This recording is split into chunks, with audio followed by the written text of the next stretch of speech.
Alright, what's going on, everybody? Hope all is well. Alright, so today I want to talk about one of the best ways to get started when it comes to investing in the stock market, and that's by investing into an ETF. An ETF is an exchange traded fund. All that is, it's a basically a basket of stocks all wrapped up into one under one ETF. Think of it as a variety bag of candy. So let's start off with a broad market ETF. There's three different categories. There's your broad market ETF, there's your dividend paying ETF, and there's your growth ETF. And I'm gonna touch on each and every one of those.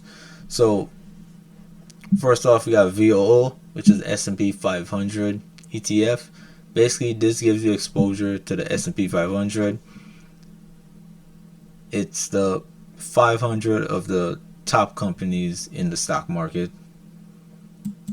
So you go to the top, the holdings, and this is the breakdown. You can see 32% in tech, 12% in financial, healthcare 12%, consumer reciprocal 9%, communication 8%, industrials 7%, consumer defensive 5%, energy 3%, utility 2%, real estate 2%, basic material 2%. So right off the bat, you're completely diversified. So you go down to the top 10 holdings within this ETF. We got Apple, Microsoft, Nvidia, Amazon, Meta, that's Facebook, Alphabet Class A, that's Google, Berkshire Hathaway, Google Class C, EY Lilly, and Broadcom. So you got some of the best companies in the stock market all wrapped up into one. Instantly, you're completely diversified.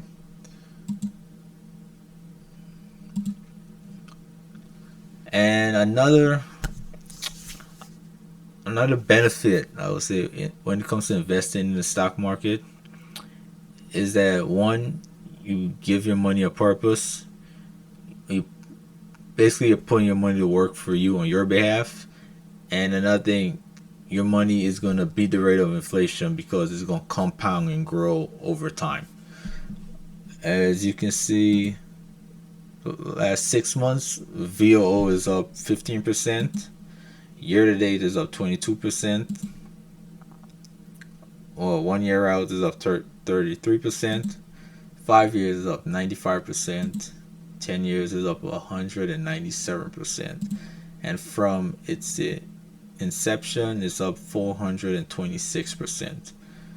I say that to say you're not going to get these type of returns by having your money sit in the bank or have it sit in a savings account. You're not going to get nowhere near these type of returns, and the value of your money goes down each and every year due to inflation. By having your money invested into an appreciating asset is going to compound and grow while beating the rate of inflation. All right. Now another alternative for VOO is, what is it? SPLG. Now it tracks the same index, the same S&P 500, and the top 10 holdings are pretty much identical, as you can see. Now, in terms of dividends, like I said, this is a broad market ETF. It's not a dividend paying ETF. We're going to get to those shortly. But it currently pays 22 cents per share each quarter. That's every 3 months. It has a dividend growth. It's been growing their dividends for the last 3 years. Dividend yield 1.26%. Not bad, but it's, like I said, it's not a dividend paying ETF. Oh, let me go back to VOO. So VOO dividend payout is $1.64 a share each and every quarter. Again, very low dividend yield. All right, so let's go over to the next sector, which is dividend paying ETFs. And first up is SCHD. This is a Charles Schwab U.S. Dividend Equity ETF. It's one of the best dividend paying ETFs. And you look at the top 10 holdings.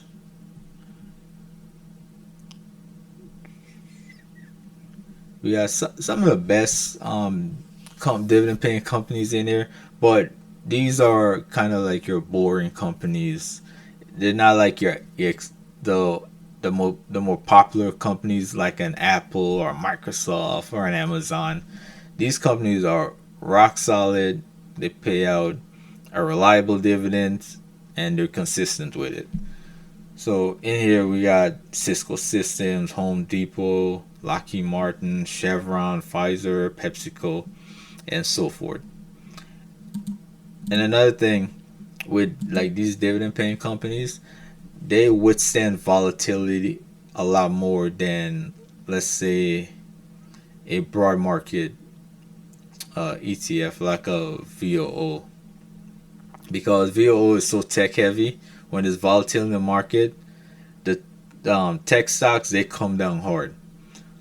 But when there's volatility, SCHD is a lot more defensive and they perform a little bit more better when there's volatility in the market.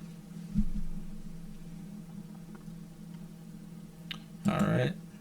Uh, Dividends. So SCHD pays out 75 cents per share each quarter, and as you can see, they've been growing their dividends for the last 12 years. And the dividend yield is 3.39%, higher than VOO or SPLG. Yeah, yeah. As you can see, it's been consistently just growing the dividends year over year. Now with the ETF, the dividend payout is going to be a little bit different each and every quarter. It's going to fluctuate just a little bit, but ultimately they're going to continue to increase the dividend payout year over year. All right, another alternative for SCHD is DGRO. All right, this is the iShare Core Dividend Growth ETF. Go to the top 10 holdings.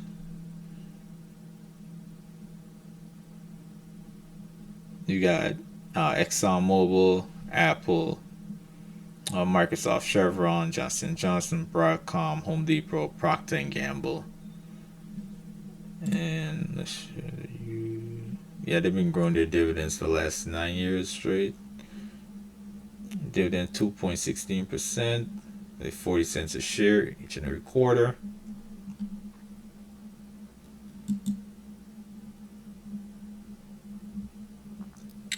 Oh, the expense ratios. All right. So the expense ratio is basically the amount you're going to be paying annually per $1,000 invested.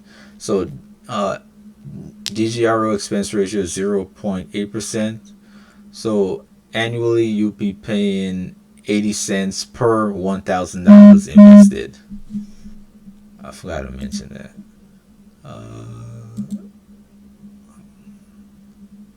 Let's see, SCHD.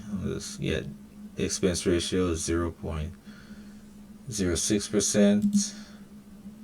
VOO 0.3%. Yeah, one thing about Vanguard, they're known to have very low expense ratios. And SPLG, oh, that's even lower, 0.02%. All right.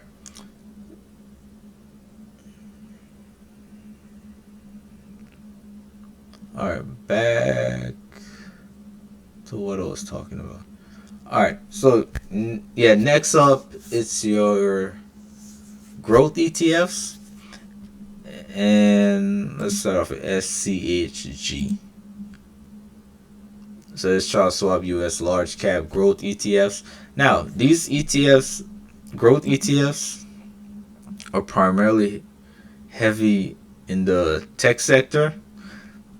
Now, when the market is green, they're gonna take off. But when there's volatility in the market, just as fast as they take off, they're gonna come right back down.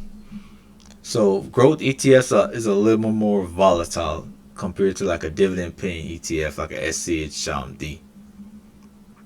But when when they get the all clear, they're gonna take off. And expense ratio is 0.04%.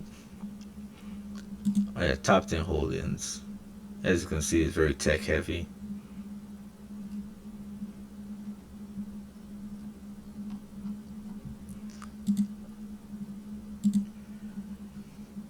And another growth ETF would be VYM, VUG, VYM, VUG. This is a Vanguard Growth Index Fund ETF. Expense ratio is 0.04%. And so top 10 holdings, as you can see, very similar to SCHG, because all they follow the same index, so the holdings are going to be similar across the board. So it's really a personal preference when it comes to choosing a broad market ETF like a VOO or a SPLG, and a dividend paying ETF like a SCHD or a DGRO, and then you got your growth ETFs like a SPHG or a VUG. And there's several other ETFs out there, but like I said, for each category they track the same index, so it's really a personal preference. But like I said, you could simplify the process by dollar cost averaging, which is down DCA. All that is you set aside money each and every week, every 2 weeks, every month, and you just invest into an ETF of your choice, regardless of whether the market is going up or going down. You just consistently, each and every week, 2 weeks, every month, you're just investing consistently, and then over time you're gonna see your money compound and grow over time. Also, with the dividends being reinvested, you're gonna see your money grow exponentially. And like I said, you're beating the rate of inflation in the process.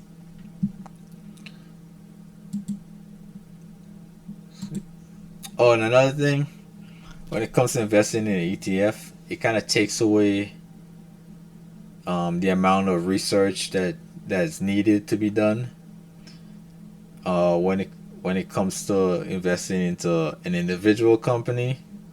But with an ETF, you get the best of the best, so there's not a lot of research that you need to do compared to, like, say you're investing into an individual company like an Apple or Amazon, because when you see the stock run up, it's all good, but you need to know what's going on, or what that company's working on, what they have coming down the pipeline, because it might be up one day and next day you look and they're down, and that's when you most likely gonna start freaking out and just decide to panic sell.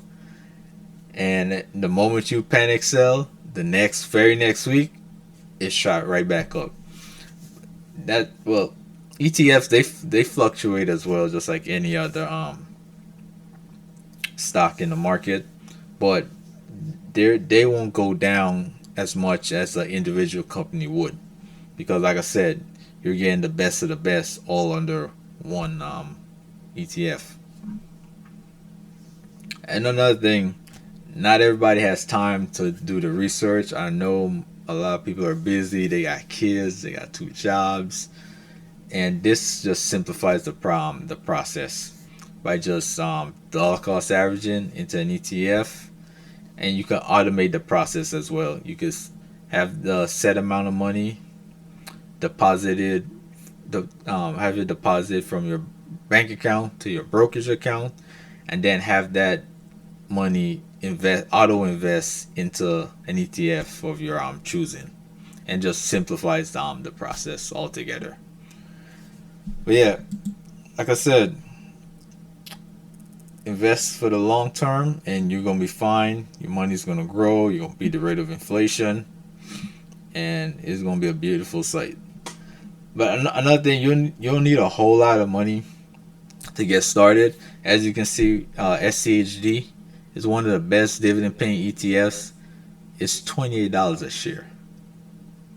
You cannot go wrong with that. You don't need a whole lot. You just need to get started. And I think the main thing is going to be choosing a brokerage account. Which broker you're going to choose. There's a lot of great ones out there. There's Fidelity. There's Charles Schwab. There's M1 Finance. Yeah, you just gotta do your research and just pick one and just get started. And another thing, run your own race. Don't don't be so caught up with what other people are invested in or the amount of money they have invested. You just need to get started, run your own race. Like I said, you don't need to pick like all three ETFs. You could start off with one or two from any sector and just start from there and just build that out, build it out, build it out, and then move on, then acquire a next ETF from a different sector. Like I said, SCHD is one of the best ones to get started with. The price is low. I mean, you can't beat $28 a share for an ETF of this caliber. You can't go wrong with that. Or you could do SPLG, or DGRO. It comes down to your personal preference and what you can afford to do. But the main thing is just get started. All right, invest for the long term, and you're gonna be fine. All right, that's all I want to talk about today when it comes to ETFs. I hope this was informative. I hope this was helpful. And if you did find this informative, hit the like button and let me know in the comments what's your favorite ETFs. All right. With that being said, until next time, y'all be safe.